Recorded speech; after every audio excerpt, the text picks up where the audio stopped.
Koliko veverica. Spike! Čoveče, imao sam sjajan san. Čekaj, taj san može postati java. Pre nego što odeš da juriš veverice, da li znaš gde bi Twilight mogla biti? Moram da popričam sa njom.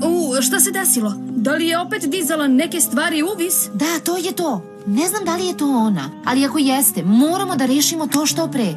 Ja je mogu naći. Saberi se, duboko diši. Ti nisi čudovište. O, zdravo! Šta ti radiš ovde? Tražim tebe. O, ja sam krenula u šetnju i malo se izgubila. Pokazat ću ti put. Ja sam stručnjak za ovu šumu. Ceo život živim ovde.